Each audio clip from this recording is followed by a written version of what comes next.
आप देखेंगे ऊपर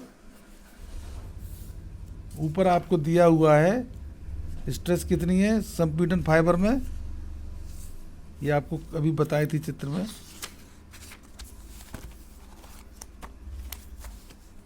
ये होगी पॉइंट संपीड़न क्षेत्र में ऊपरी सिरे पर 0.67 एफसी के 1.5 यानी कि 0.446 एफसी के इनटू उसकी दूरी क्या होगी परवलयाकार आकृति की, आप देख सकते हैं ये होगी 0.57 XU 0.57 XU। इसको हल करेंगे तो ये हो जाएगा 0.17 FC के इंटू XU। इसी तरह से आयताकार भाग का क्षेत्रफल निकालेंगे। आयताकार भाग का क्षेत्रफल निकालेंगे। आयताकार भाग का क्षेत्रफल निकालने के लिए सीधा सीधा हो जाएगा 0.446 FC के इंटू और दूरी क्या है x2 और x2 का मान है 0.43 XU 0.43 XU। तो ये हो जाएगा 0.19 FC के XU। ठीक है, इसलिए प्रतिबल ब्लॉक का क्षेत्रफल, प्रतिबल ब्लॉक का क्षेत्रफल ये दोनों का जोड़ हो जाएगा। ये A था, ये B था, इनको जोड़ दीजिए तो इसको बोलते हैं एरिया ऑफ स्ट्रेस ब्लॉक और ये A प्लस B तो हो जाएगा 0.17 FC के XU प्लस 0.19 FC के XU, दोनों को जोड़ देंगे ये हो जाएगा 0.36 FC के XU। तो ये उसका वो आ गया। अब ऐसे ही आपको ये निकालना है कि प्रतिबल ब्लॉक, ये जो प्रतिबल ब्लॉक है जो अभी निकाला था, प्रतिबल ब्लॉक के गुरुत्व केंद्र की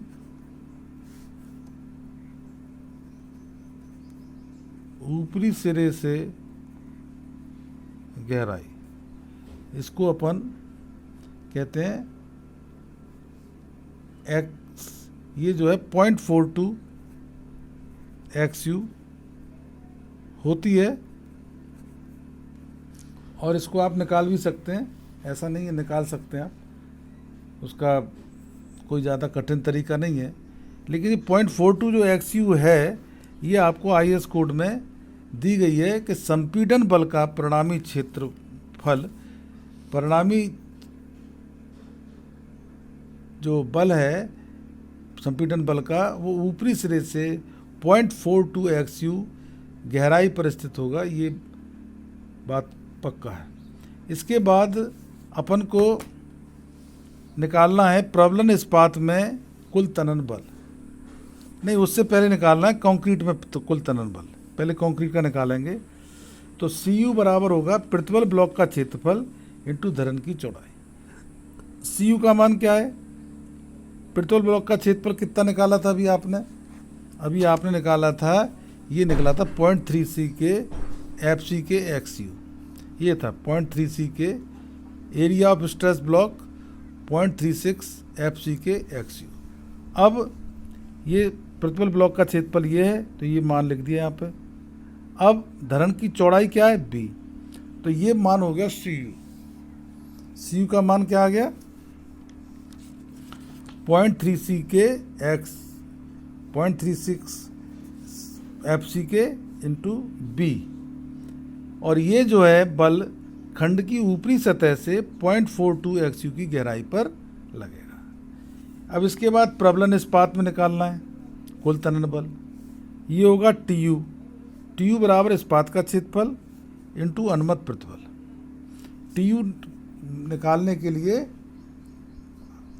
आपको इस्पात के क्षेत्रफल में अनुमत प्रतिबल का गुणा करना पड़ेगा, और इस्पात का क्षेत्रफल और इस्पात का अनुमत प्रतिबल।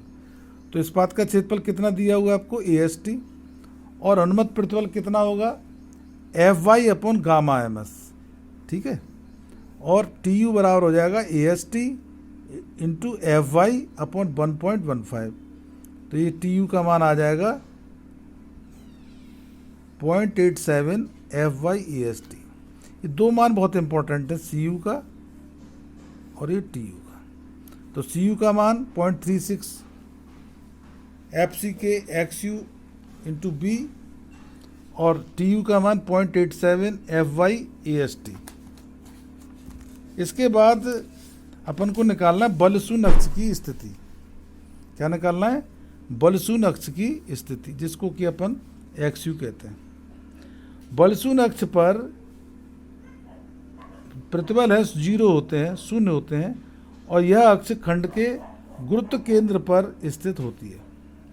एकल प्रबलित कंक्रीट खंड के लिए बल शून्य अक्ष की गहराई ऊपरी फलक से ज्ञात करने के लिए तनन और संपीड़न बलों को तुल्य रखा जाता है। तो कुल संपीड़न बल बराबर कुल तनन बल, तो ये हो जाएगा CU बराबर TU। CU का मान था 0.36 FCK XU B, 0.36 FCK XU B, और तनन कुल तनन बल कितना था, 0.87 FY AST।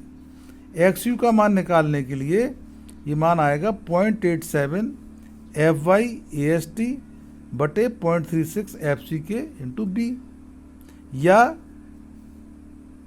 कोड में जो है XU अपॉन D दिया हुआ है, तो XU अपॉन D बराबर हो जाएगा, इसमें D का भाग दे दीजिए यहाँ पे, तो XU upon D 0.87 FY AST upon 0.36 FCK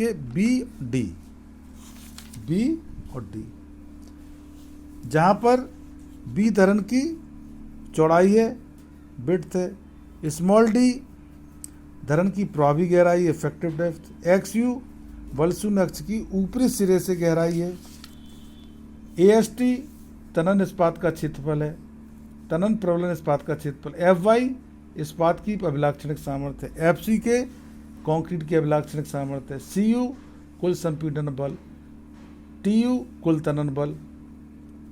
इसके बाद हमको XUMX का एक फॉर्मूला मिलता है। XU का मान हमेशा संतुलित खंड के लिए ये इससे निकल आता है, इस फॉर्मूले से। यह मान XUMAX से बढ़ना नहीं चाहिए। यदि XU का मान XUMAX से बड़ा है, ज़्यादा है, तब बल शून्य अक्ष की गहराई ऊपरी सिरे से XUMAX ले ली जाती है। यह एक आवश्यक शर्त है, क्योंकि लिमिट स्टेट मेथड में अति प्रबलित कंक्रीट खंड मान्य नहीं है। अब बल शून्य अक्ष का सीमांत मान, जिसको कि XUMAX कह सकते हैं या XULIM कहते हैं, XUMAX या XULIM। इसका फॉर्मूला है XUMAX अपॉन D बराबर 700 बटे 1100 प्लस 0.87 FY। अब करना क्या है कि चाहे इसे ऐसे लिख दीजिए, XUMAX बराबर 700D बटे 1100 प्लस 87 FY। ये दोनों फार्मूले कोई भी आप इस्तेमाल कर सकते हैं। अगर आपने सवाल में मृदु इस्पात यूज किया है तो यहाँ पे FY का मान जो है वो 250 लगाया जाएगा। तो मृदु इस्पात के लिए FY का मान 250 न्यूटन पर एम स्क्वायर, इन दोनों फार्मूले कहीं भी लगा के देख लीजिए। तो आपको अगर ये है XUMAX अपॉन D वाला फॉर्मूला देखते हैं तो जाएगा 700 बटे 1100 प्लस 0.87 इंटू 250। तो ये जो है XUMAX अपॉन D का मान आएगा निकल के 0.53, ये कांस्टेंट आएगा 0.53। या अगर आपको ऐसे नहीं बोलना है तो आप ऐसे बोल दीजिए XUMAX बराबर 0.53 into D।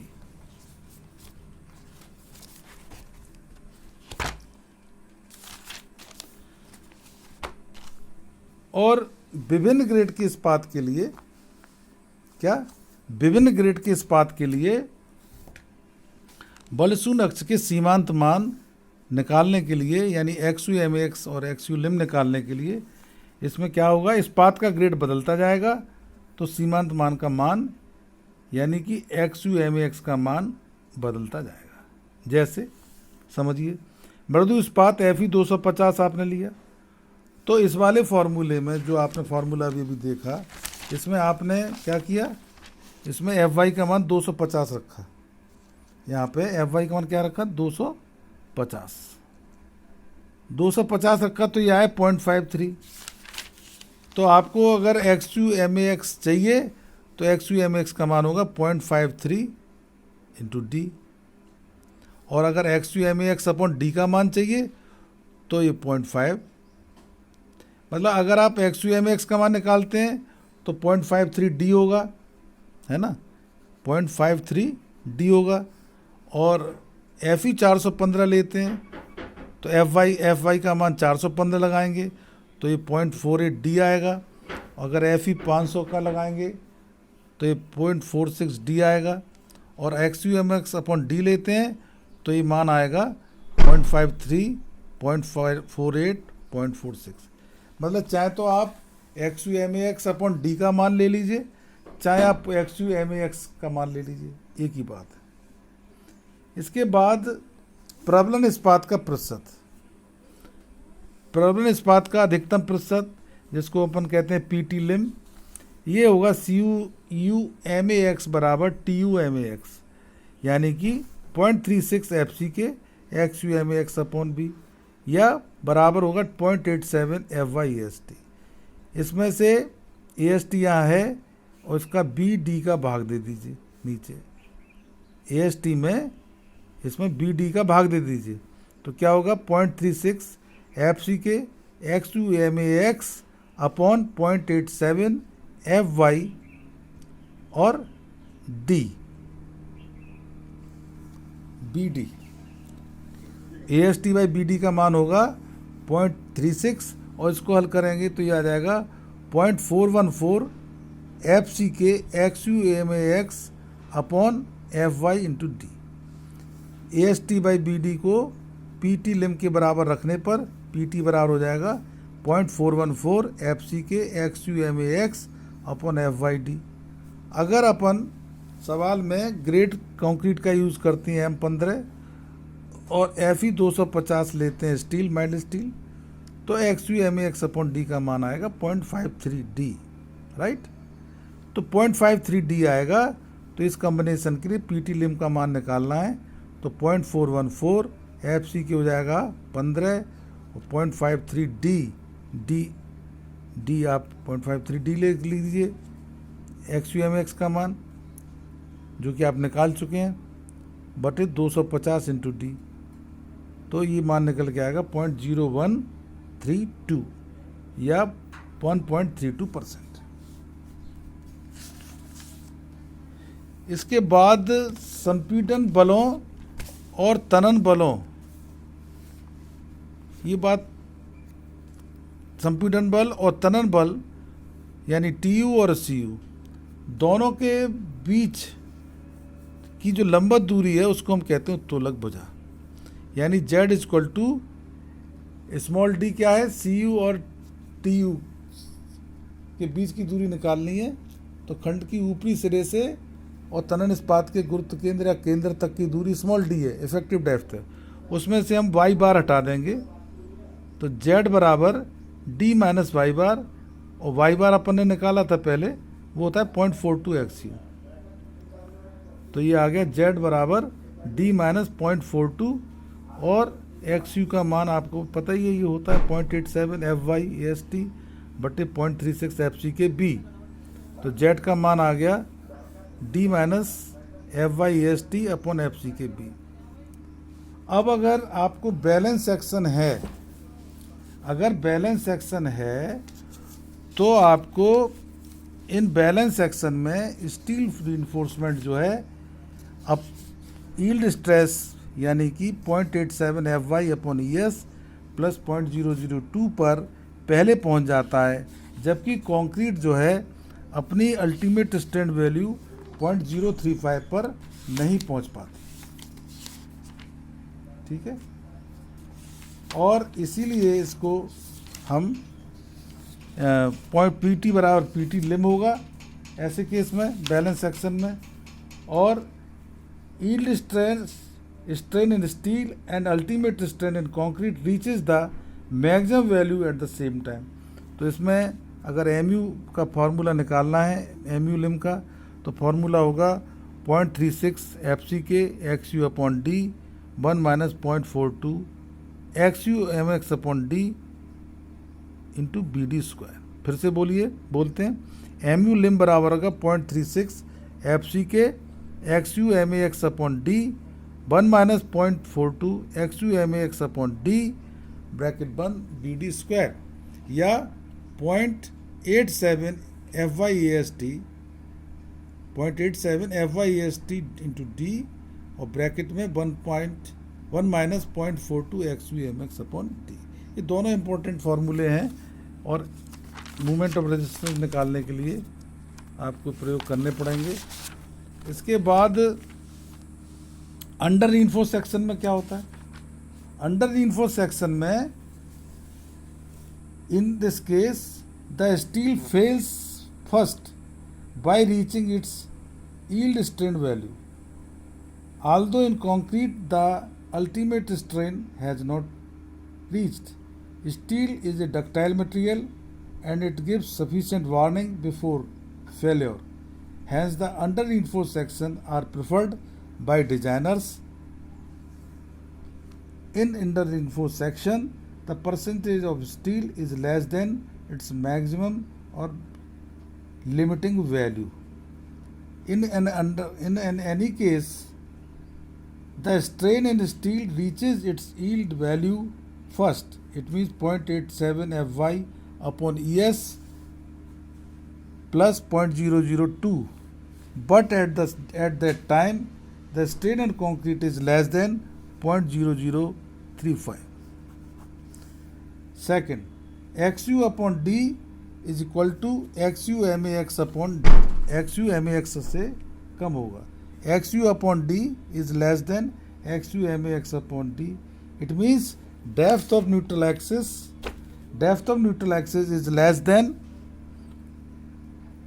limiting value, and P is equal to less than P lim, it means percentage of steel is less than the maximum or limiting value of percentage of steel required for balance section, hence the movement of resistance under reinforce section का movement of resistance निकालने के लिए formula होगा 0.87 FYAST into D bracket में 1 minus 0.42 XU upon D।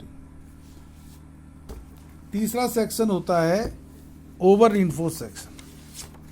Over reinforce section में क्या होगा? The over reinforce section is that in which the strain in concrete reaches its ultimate value earlier than steel। This means that over reinforced section beam fails by crushing failure of the concrete being brittle। Therefore the IS code 456 2000 recommends that over reinforced section should be redesigned। और इसका formula वो निकालने के लिए XU upon D का मान XU MAX upon D से ज़्यादा होगा। The depth of neutral axis is greater than its limiting और maximum value, and P is greater than P lim। The percentage of steel is greater than the is required in balance section, thus that this section is uneconomical। failure is sudden without warning। और MU का formula होगा 0.36 FCK XU MAX upon D और bracket में 1 minus 0.42 XU MAX upon D into BD square.